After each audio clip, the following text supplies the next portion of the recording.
Continuing our series on Hampi. In this episode, Safar Kiyanka brings you few more places in Hampi which are mesmerizing and should be a part of your to-do if you plan to visit this architectural beauty.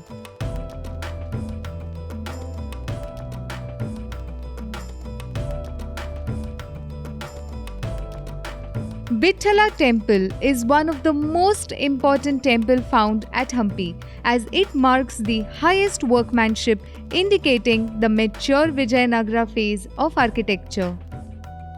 Towards the east, overlooking the Vitthal Temple, this open mandapa is found, which is popularly known as Gajjala Mandapa. This mandapa is a square on plain with a raised central platform and was used as Utsava Mandapa. On the way to Vitthal Temple, a huge bazaar and a sacred Lokapavani tank are located. Excavations here have revealed ancient pathway leading to the temple from Gajjala Mandapa. Similarly, on the pathway of Vithala Temple is a small shrine with a Garbhagriha and an open Ardha Mandapa with the pillars of horse riders at the front. This mandapa is popularly called as Toy Horse Mandapa. Moving ahead towards the Vithala Temple, you see it has a massive enclosure with entrance gateways on three sides with lofty gopuras at north, south and east. The Vithala Temple is also known as Vithaleshwar in the inscriptions. The main temple was dedicated to Vishnu as Vithala. The temple has a Garbhagriha and other mandapas form a long structural group which also comprises of open Mahamandapa. However, the most famous attraction in this temple is the stone chariot, since this is imprinted in our 50 rupees note. Capturing a moment at this very place along with a 50 rupees note is very obvious even among foreign tourists. This Garuda shrine at the front is fashioned in the form of a chariot with meticulous decoration with four wheels. It houses an image of Garuda, the Vahana of Vishnu. The chariot is a prototype model of wooden Ratha.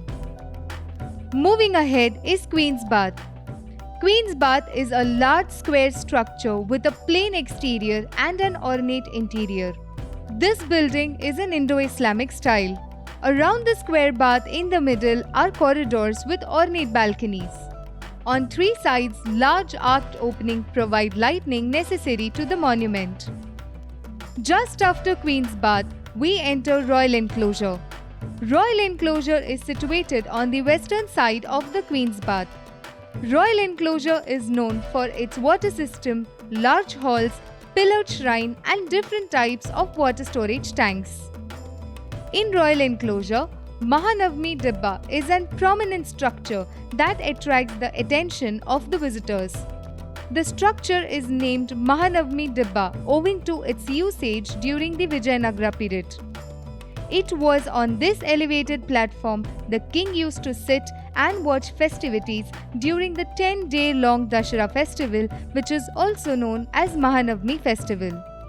The top portion of the platform can be reached through a flight of steps provided on the east and the western side. Another very popular beauty to see in Royal Enclosure is Step Tank.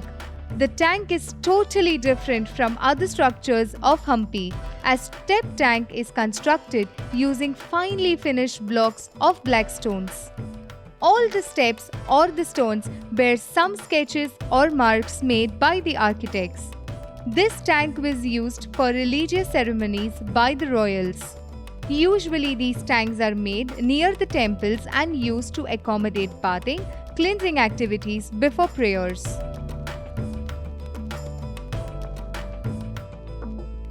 Just after this, a small entrance at the back wall of the Royal Enclosure leads to the main pathway of Hazar Rama Temple. The name Hazar Rama means courtyard or thousands, and this prefix is given to the Ramachandra Temple, since the location of the temple happens to be a part of the palace complex. It has numerous depictions of sculptures of Rama in the Ramayana narrative panel found on the wall of the temple. From Hazar Rama temple, we move to Zanana enclosure.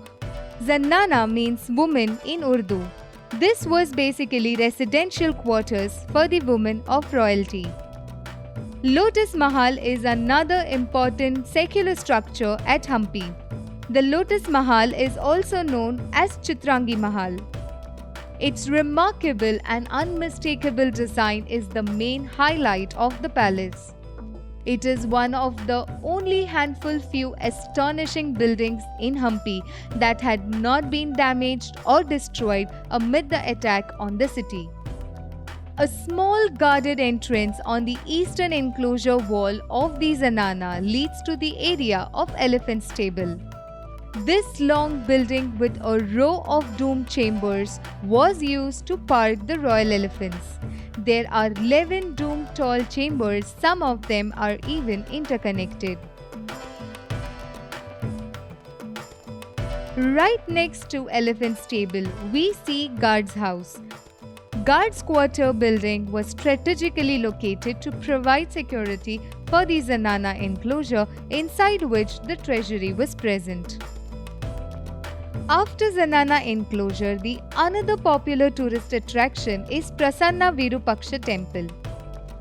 Since the temple is much below the ground level, it is popularly called as underground Shiva temple. This is one of the oldest temple in Hampi. The inner sanctum remains flooded throughout the year where nothing can be seen clearly. And with this, we close the second chapter of Hampi. Stay tuned to Safar Ki Anka while we bring you the next chapters. Till then, don't worry, be Hampi.